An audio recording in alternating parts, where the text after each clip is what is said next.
I still wasn't successful at that point, right? I still hadn't completed my success yet. So I remember we lived on my 2-bedroom townhome, right, for about a year. Then we moved into a house there in Webster off of Elder Glen. It was a 3-bedroom, 2-bath home. And after a couple of years, we converted the garage into an extra bedroom to make it a 4-bedroom. Started working on my credit. I had to fix my credit. And then we started saving, and we ended up buying our first home in February 2017. I bought it down in Dickinson. It was a two-story home that I bought from my brand new house. Nobody had ever lived in it. At that point, I was like, okay, we're good. We're good, right? At the time, my dad was fighting pulmonary fibrosis. And I knew that I didn't know that he was gonna pass away. I just knew he had this disease at first, right? And then Hurricane Harvey hit. And they lost, my parents lost everything. And they moved in with us. And as I was doing my outside sales runs, talking to people and letting them know what happened, with my parents and working with FEMA and whatnot. And they're like, two of my customers asked me, they're like, how much time they give your dad to live? And I'm like, what do you mean? And they told me, he was like, yeah, they gave my mom, 5 years, she only made it a year.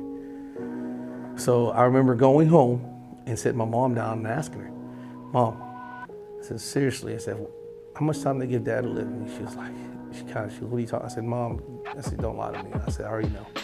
And she goes, well, we didn't want to tell y'all, he was 5 years. I said, and my dad almost made 3. That was during Hurricane Harvey. At that point, my wife had been working part-time, right? And I told her she was gonna go back to work full-time to help, so we could help rebuild, because we didn't know what was gonna happen. We didn't know if FEMA was gonna help or anything, but we knew we had to get my parents' house back up and running. I said, the hell with it, I'll go work in the evening somewhere. I'll take on 2 jobs, to help rebuild. So I remember telling my sons, hey, Mom's gonna go back to work full-time. They're like, what do you mean? What are you talking about? Why, right? Why should I have to go? And I heard this desperation in their voice. I was like, I came home that night and I told my wife, I said, you know what? I said, I don't know how we're gonna do it, but we're gonna do it. I said, but you're not going back to work. I said, as a matter of fact, you're gonna go quit your job. And she goes, what are you talking about? I said, you're gonna quit your job. I said, because I can't handle working for the company that I work for, running all our landscape business stuff, doing all those things, running our real estate stuff also with you working full-time, me working full-time. I said, I can't. And dealing with FEMA and contractors, I said, no. So she quit. And we thought we were gonna take a pay cut. We didn't take a pay cut. Best decision we could have made for our family. It took us 2 months. At the end of August, we had my parents' house gutted. 2 months later, November 1st, they moved back into their home. Everything complete. All the rooms, sheetrock, painted, everything complete, brand new. That we made it work. We made it work with the money that FEMA, they gave my parents money to fix it, and we stretched it. And I mean, a lot of the work was done by, my brother and I. We did all the tear out. We know a guy actually across the street does sheetrock work and painting. We bought all the materials, he put it in, painted, but we bartered and traded. We went and helped him, tore out everything out of his house, knowing that when he had time, he had to fix his house. We were there helping him, being the labor to help him. But we got my parents' house back up and running, and in 2 months, the New Year's came in, it started getting more aggressive, his pulmonary fibrosis.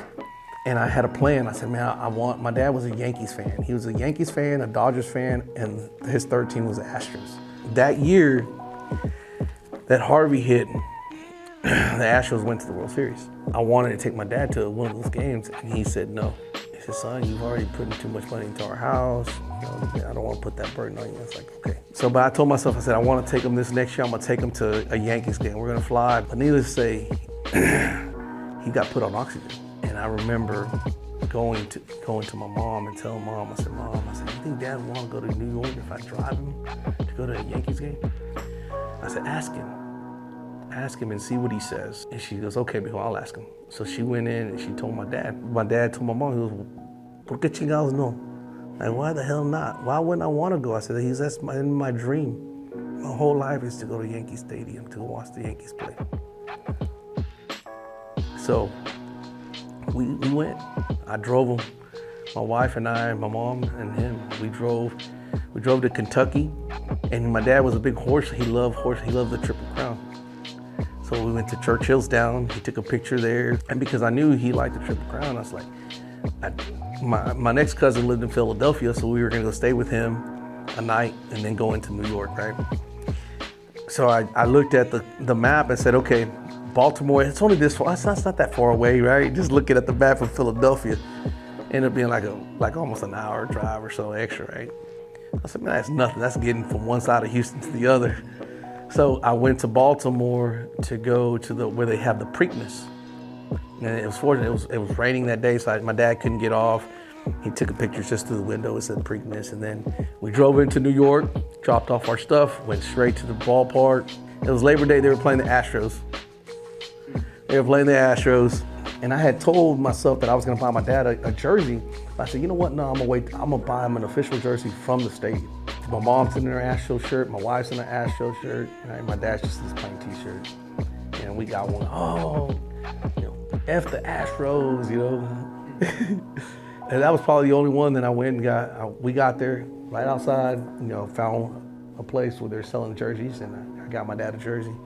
Took a picture with me and my father in front of the stadium, right? Great thing, right? We went upstairs to our seats, and I watched my dad, and his dad acted like just a little kid at his first baseball game. I'll never forget that. And it started getting hot, and then all of a sudden it cooled down. My dad had just a great time.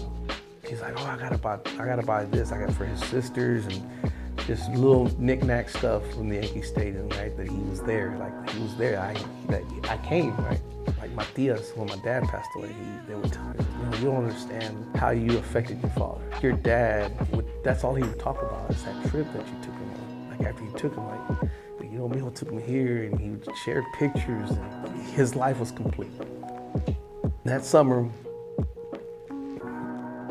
I remember my wife came to me, and she was like, baby, what can I tell you to convince you for us to have a baby?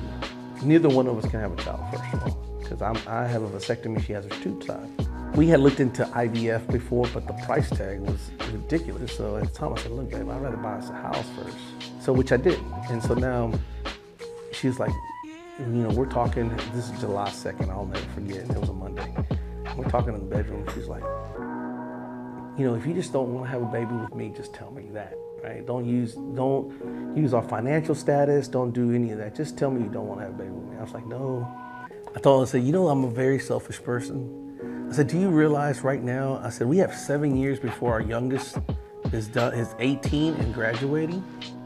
I said, we're done raising kids.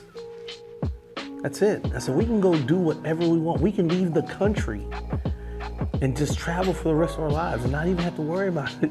She was like, the look on her face, man, it was just like, I can't describe it, man. She was just so disappointed. That's not what you wanted to hear. I know why, because one, she's a praying woman, and she kept praying, and God softened my heart. And I looked at her and I said, look, baby, if this is what's gonna complete you as a woman, complete you as my wife, I'm all in. She said, what'd you say? I said, let's do it, I'm all in. And I told my mom, I said, Mom, we're thinking about having a baby. And my mom knew that I was, both of us were fish. She was, well, how y'all gonna do that? We explained to her, I said, we'll tell you. I said, I'm gonna tell my dad. She was like, tell him. And I went in there and said, Dad, and I told him, I said, hey, Dad, Anna and I are thinking about having a baby. He was, échale ganas, mijo. Échale ganas. And he was so excited. Like, he was excited, right? And I said, all right, man. The day hit me, I said, man, baby, if I have a little boy, I either want to name him Johnny Roberto and go by JR, which is my name and my dad's name, or we're gonna name him Roberto Johnny and go by RJ. She's like, oh, that's fine, that's great. And so I went and saw my dad. I said, Dad, and I told my dad, I said, look, Dad, these are the two names I got picked out. If it's a boy, what do you think? And he was like, mijo, that's too long of a name. He's gonna be your son. You name him what you wanna name him. Don't worry about me. And I was like, okay, Dad, all right, that's fine. Fast forward a couple weeks, they're in, my wife's having breakfast with my dad and my brother's there and my mom right there at the kitchen table. I'm in the backyard and the acres in the back. And my brother asked my wife, she goes, hey, if y'all have a little boy, what are y'all gonna name him? And my dad busted it out, RJ, Roberto Johnny. My dad didn't get to see his grandson be born, but he knew I was gonna have a boy. So the first time we did IVF, 3 embryos came back. And they were all girls, but they were all abnormal. We couldn't use none of them.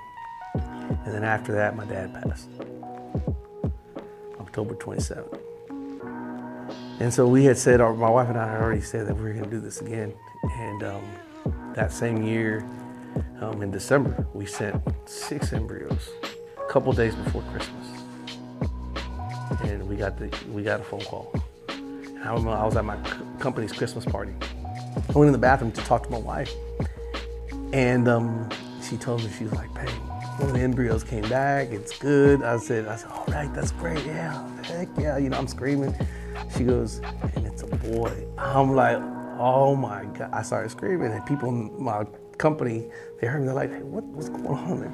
I wasn't gonna tell anybody until my wife had completed 12 weeks. She completed 12 weeks, and then we let the cat out the bag, right? Baby RJ. December 1st of 2019, my son was born, Roberto Johnny. So Johnny.